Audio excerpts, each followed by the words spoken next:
숙소도 밤마다 게스트끼리 파티를 하는 곳으로 잡았죠. 30대가 되기 전 솔로로 여자를 만날 수 있는 마지막 기회였으니까요. 그래서 밤마다 파티를 할 때면 꾸미지 않은 듯 꾸며서 꼭 끝에서 두 번째 자리에 앉았습니다. 너무 가운데 앉으면 다른 사람과 둘이서 이야기하기엔 너무 시선이 쏠리고 또 너무 끝에 앉으면 사람들과 어울리기 어려우니까요. 그곳에서 저의 예비 신부를 처음 만났어요. 첫날에는 우연히 그리고 그 다음날 밤부터 자연스럽게 맞은편 혹은 옆자리에 앉았죠. 예비 신부는 조금 수줍어하는 듯 하다가도 사람들과 곧잘 어울리며 즐기는 모습에 제가 그만 반해버렸어요. 숙소에서의 마지막 날 밤에는 파티 대신에 둘만 따로 빠져나와 서로 연락처를 교환하며 밤 산책을 했습니다. 그리고 제주도에서 돌아왔어요. 저는 대구에 있었고 여자분은 대전에서 일하고 계셔서 자주 만날 수는 없었지만 한 달에 한 번 정도는 만나서 데이트를 했죠. 한 번은 제가 대전으로 또 한 번은 여자분이 대구로 오시면서 더 친해졌고 서로가 서로에게 호감이 있다는 확신이 생길 때쯤이었어요. 그런데 어느 날부터인가 그 여자분의 연락이 뚝 끊겨버렸어요. 지인이 겹치는 것도 아니니 어디다 물어볼 곳이 없었고 여자분의 회사도 정확하게 어딘지 알지 못해서 연락할 다른 방법이 없었죠. 그렇게 그 여자와의 인연은 끝난 줄 알았습니다. 처음에는 어떻게 연락을 할 수 있을지 방법을 찾아보면서 대전에서 갔었던 장소들을 들려보기도 했어요. 그만큼 그 여자분은 제 이상형이셨거든요. 하지만 끝내 찾지 못했죠. 그런데 2년 전 대전으로 출장을 갔다가 우연히 그 여자분을 만났습니다. 2년이나 지났는데도 얼굴이 하나도 변하지 않아 바로 알아볼 수 있었어요. 하지만 아이의 손을 잡고 걸어가는 모습에 저는 멈칫했습니다. 이미 결혼을 해서 아이까지 있는 줄 알고 섣불리 아는 척을 하지 못하고 있던 찰나에 여자분과 눈이 마주쳤어요. 그런데 먼저 환하게 웃으면서 저에게 아는 척을 하더라고요. 재혁 오빠, 오랜만이야. 먼저 아는 체를 하니 모르는 척 뒤돌아갈 수도 없는 노릇이고 결국에는 저는 손을 들어 인사를 했습니다. 오랜만이네. 아기는 네 아들이야? 라는 제 물음에 눈이 동그래져서 저와 아이를 번갈아서 보더니 웃음을 터뜨리더군요. 자기 아들이 아니고 조카라며 소개해 주었죠. 자기는 아직 결혼도 안 했다는 말과 함께요. 하긴 아이가 6살은 넘어 보였는데 자기 아들이라는 게 말이 안 되긴 했죠. 저와 마지막으로 만난 지 3년도 채 지나지 않았으니까요. 그리고 잠시 카페로 자리를 옮겨 이야기를 나누었습니다. 그리고 너무 미안했었다면서 그때 당시에 연락이 끊겼던 이유를 설명해 주었습니다. 그때 자기한테 스토커가 있었는데 매번 자기 휴대폰으로 문자와 전화가 미친 듯이 왔었다고 합니다. 그런데 마침 휴대폰을 잃어버리게 되었고 그래서 그 김에 휴대폰을 바꾸면서 번호도 바꿔버렸다고 해요. 자기는 당연히 수첩에 제 번호를 적어놨었으니 그 번호를 저장하려고 했는데 찾아보니 그 수첩도 잃어버려서 저에게 연락할 방법을 찾지 못했다고 하더군요. 그 후에 저희는 다시 번호를 교환하고 다시 연락하자며 헤어졌습니다. 그 이후로는 한 달에 한두 번씩 대구나 대전으로 서로 왔다 갔다 하며 연애를 시작했어요.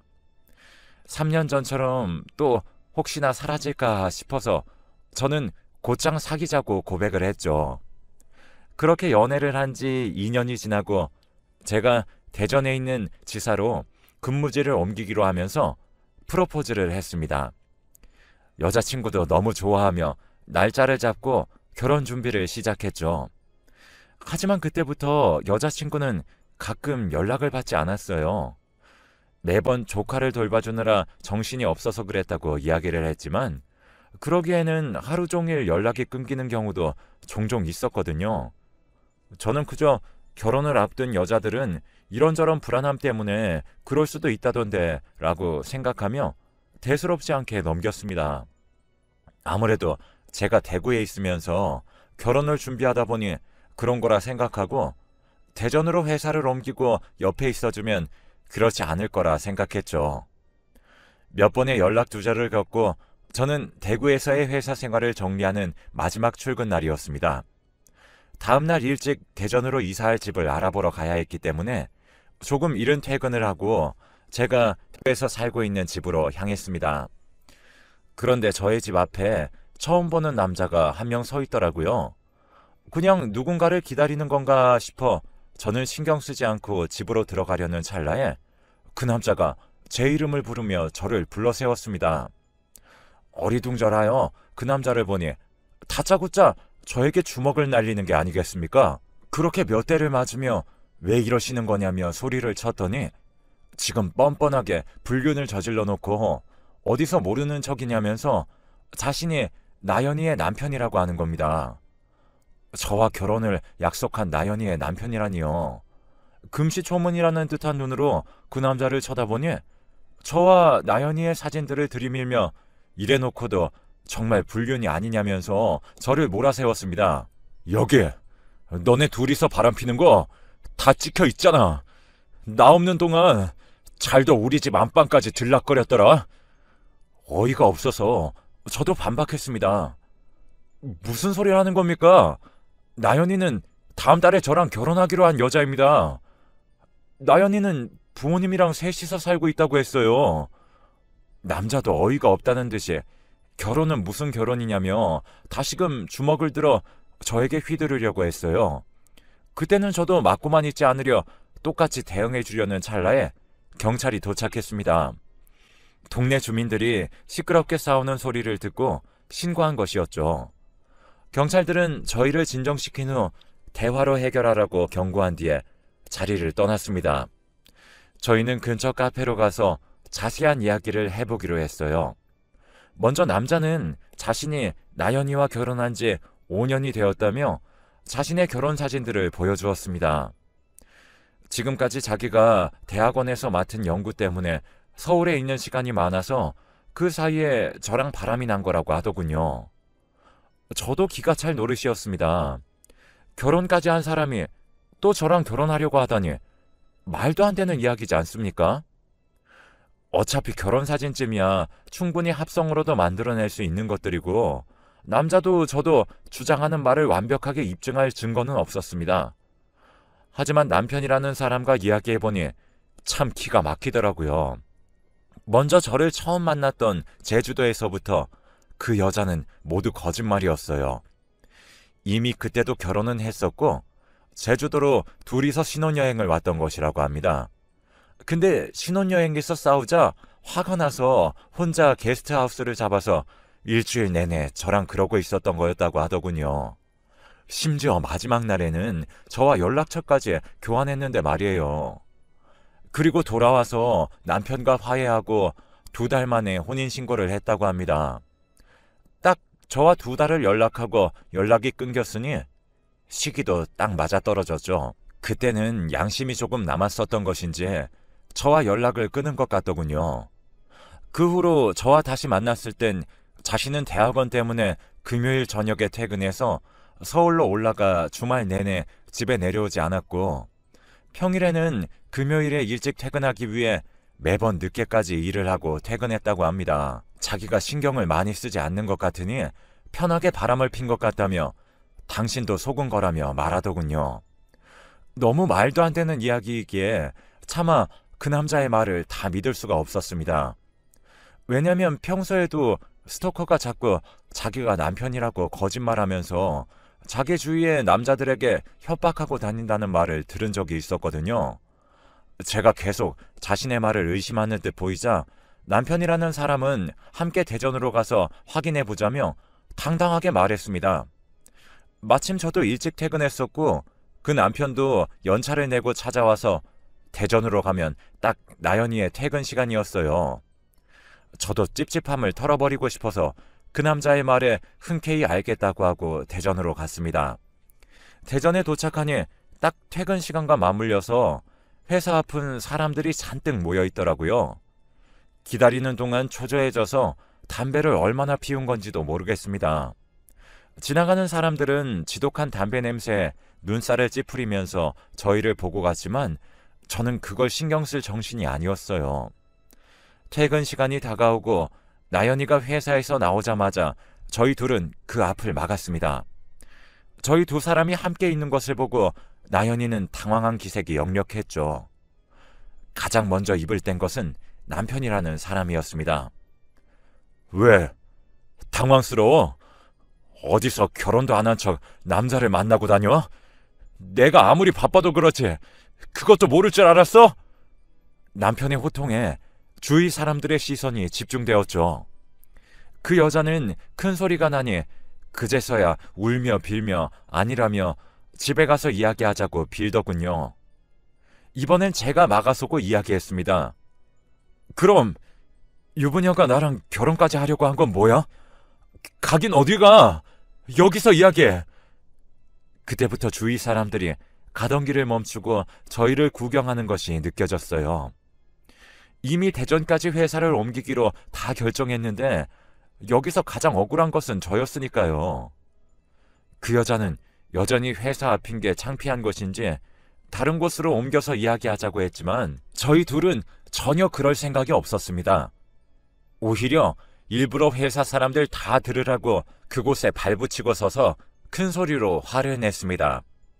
하지만 그것도 오래가지 않았어요. 잠시 후 여자가 자신의 동생에게 언제 연락한 것인지 동생이 나타났죠. 운동을 해서 체격이 건장했던 동생은 저희 둘을 힘으로 제압하려고 하면서 얼른 다른 곳으로 장소를 옮기려고 했습니다.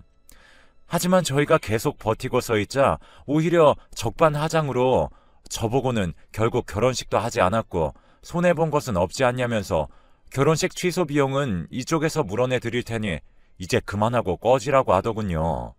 그리고 남편에게는 얼마나 자기 누나에게 무신경했으면 누나가 이렇게까지 했겠냐며 되려 화를 냈습니다.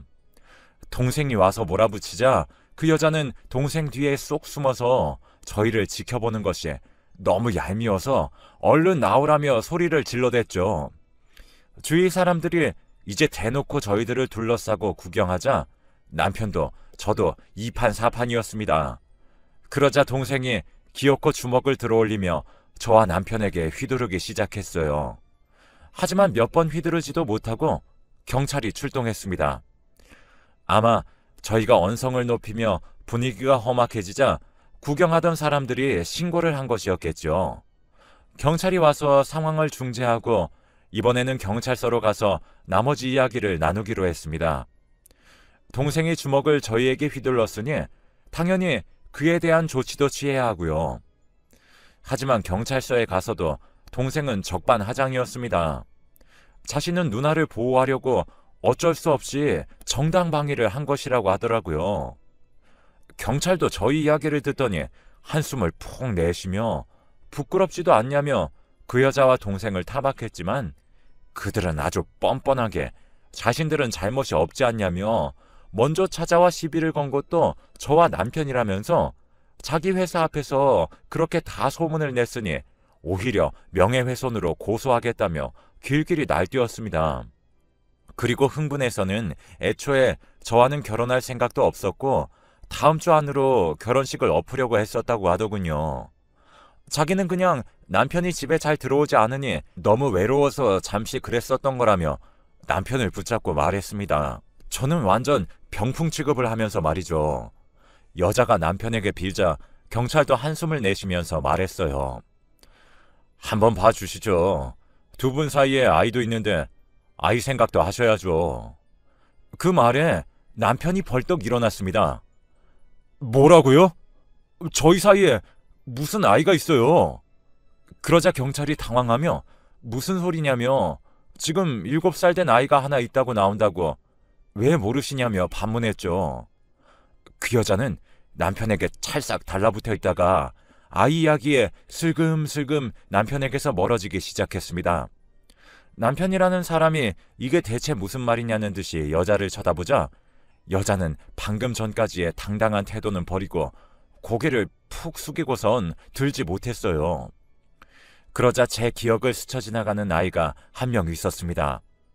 바로 자신의 조카라고 소개했던 그 아이가 딱 7살쯤으로 보였거든요. 남편도 저와 똑같이 떠올렸는지 여자에게 무서울 기세로 다가서며 말했습니다. 당신 조카라던 애가 당신 애야? 말해봐! 그러자 동생이 또다시 누나를 막아서며 남편을 힘으로 제압하려고 했습니다. 하지만 그것마저 경찰들에게 막혔어요. 경찰서 안에 있던 사람들 모두가 혀를 끌끌 차며 어디 저런 뻔뻔한 여자가 있냐며 손가락질을 했습니다. 알고 보니 여자는 이미 20대에 결혼을 한 번 했다가 아이까지 낳고 이혼을 했었고, 아이는 아이 아빠 손에 길러지다가 사정이 생겨서 지금 남편과 결혼을 할 때쯤부터 친정에서 맡아서 키우고 있었다고 합니다. 그리고 결혼하고 혼인신고를 할 때까지는 일부러 자기 호적으로 안 옮기고 있다가 혼인신고 이후에 남편 몰래 호적에 올렸다고 합니다. 그 남편도 사기 결혼을 당한 거죠. 남편은 화가 끝까지 나서 고소할 것이라며 이건 사기 결혼이라고 분노했습니다. 하지만 그 여자는 울고 불고 빌면서 일부러 그런 게 아니었다며 이혼은 안 된다고 빌더라고요.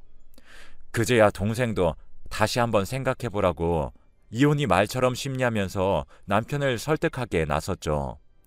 하지만 남편은 가차없었고 가만두지 않을 것이라면서 바로 동생을 폭행죄로 고소장을 접수하고 내일 이혼 서류에 도장 찍을 준비하라며 경찰서를 빠져나갔습니다. 남편을 보니 그래도 저는 결혼식을 물리면 되니 그나마 나은 상황이라 안도했어요. 저도 그곳에서 더 이상 볼 일이 없으니 다시 대구로 돌아왔습니다. 그리고 대전으로 발령난 것을 다른 부서에 있는 대리가 대신 가는 것으로 하고 잠시 생각을 정리할 시간을 가졌죠. 하지만 그때부터 그 여자로부터 미친 듯이 연락이 오더군요.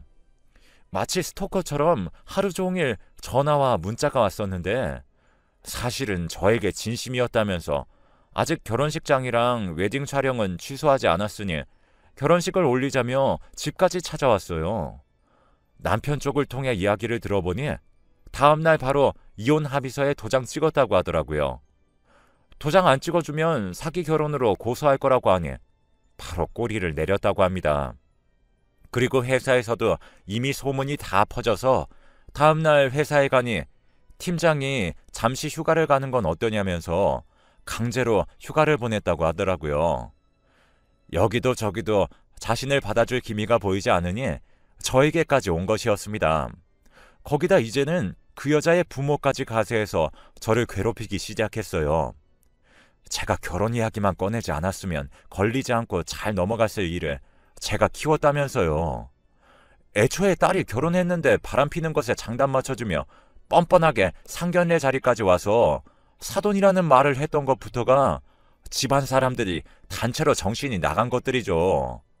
그러면서 결혼식 취소할 거면 저더러 취소 비용을 물어내라며 자기들은 결혼식 올리고 싶다고 결혼하기 싫은 사람이 취소 비용을 내는 건 당연하지 않냐면서 따지고 들더라고요. 참다 못한 저는 이전에 끊어놓았던 진단서를 들고 경찰서로 향했습니다. 지난번에 그 여자의 동생이 휘두른 폭행을 저는 고소하지 않고 있었거든요. 그리고 여자는 스토커로 신고했습니다. 다시는 저에게 얼씬도 못하게요. 이미 동생은 지난번 그 여자의 남편에게도 겨우겨우 합의를 받아낸 상황이라 제가 합의금을 제시하니 혹시나 빨간 줄이 생길까 바로 합의하더군요.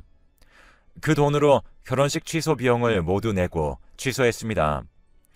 그 여자의 부모는 뒤늦게 그렇게까지 취소할 필요가 있었냐면서 결혼식을 뒤로 미루는 건 어떠냐며 저를 설득하려 나섰지만 이미 모든 것을 정리하고 난 이후였죠.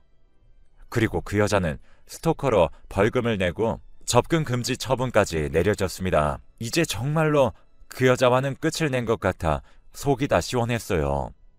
그 남편도 아예 서울로 직장을 옮겼다고 하더라고요. 그 남편을 통해 이야기를 들어보니 그 전 남편이랑 이혼했던 이유도 그 여자가 바람펴서 그런 거라고 말을 했습니다. 심지어 전 남편과의 아이인 줄 알았던 애도 바람 피운 사람 사이에서 낳은 애였어요. 전 남편이 데리고 키우다가 그 사실을 알게 돼서 그 여자에게 도로 데려가라고 한 거였죠. 하지만 원래 애 아빠와는 이미 연락이 끊어진 상태니 여자는 그걸 숨기고 새로 결혼을 했던 거였습니다. 이야기를 알면 알수록 정말 최악이더군요. 역시 개버릇 남 못 준다고 계속 바람을 피우는 버릇을 고치지 못하니 이혼을 2번이나 당하는 거죠. 그 동생 역시 이미 여러 폭행 전과가 있어서 합의금 물어주기 바쁘다고 합니다. 아주 꼴 좋더라고요. 저희 어머니와 아버지는 그래도 제가 결혼하기 전에 알게 돼서 천만다행이라고 하셨습니다. 이제는 모든 상황이 정리되어 평화롭네요. 제가 결혼한다는 소식에 저에게 관심 있어 하던 여직원들도 결혼식을 깨졌다고 하니 하나둘씩 저에게 다시 관심을 보이기도 하고요. 그런 여자와 결혼까지 생각했었다는 게 너무 끔찍하지만 그래도 벗어나서 참 다행이라고 생각합니다. 여러분들도 결혼은 신중히 생각하시고 하세요. 이런 어이없는 일이 또 있을지는 모르겠지만요. 그럼 다들